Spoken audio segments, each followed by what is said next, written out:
모이라며 더불어민주당 문재인 전 대표를 향해 공세를 거듭 이어갔습니다.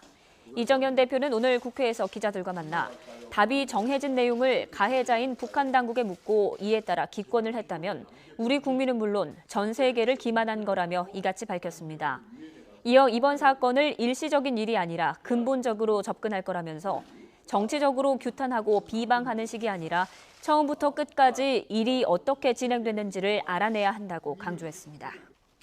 인권 결의안 표결에 기권하기 전 북한의 의견을 물어보자는 결론을 내렸고 이 회의에 더불어민주당 문재인 전 대표가 참석했다는 송민순 전 장관의 회고록 내용을 놓고 여야의 공방이 연일 거세지고 있습니다. 새누리당은 문재인 전 대표를 겨냥해 비판의 강도를 높였습니다. 이정현 대표는 문 전 대표가 답을 뻔히 알면서 북한의 의사를 물은 것은 내통 모의라고 규정했습니다. 찬성을 했는데 그것을 사실상 반대나 다름없는 기권으로 이렇게 바꾼 것은 그야말로 전 세계를 우리 국민을 기만한 건 말할 것도 없고. 정진석 원내대표도 우리나라 중요 정책을 놓고 북한 김정일의 결재를 받은 셈이라면서 사실이 아니라면 송 전 장관을 당장 고소 고발해야 하는 게 아니냐고 반문했습니다.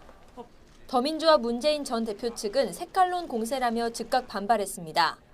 문재인 전 대표는 SNS에 글을 올려 내통이라는 말은 대단한 모욕이라면서 이는 오히려 새누리당이 전문 아니냐고 말했습니다.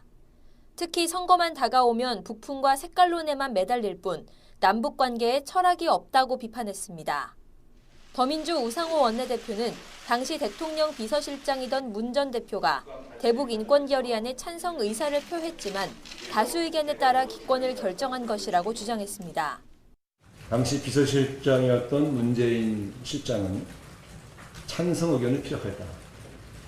그러나 다수가 기권 의견이었기 때문에 문 전 대표 측 김경수 의원은 정부가 당시 내부 논의를 통해 결의안에 대해 기권 결정을 내렸고 이 결정을 북한에 전달했을 뿐이라며 의혹과 상반된 주장을 내놨습니다.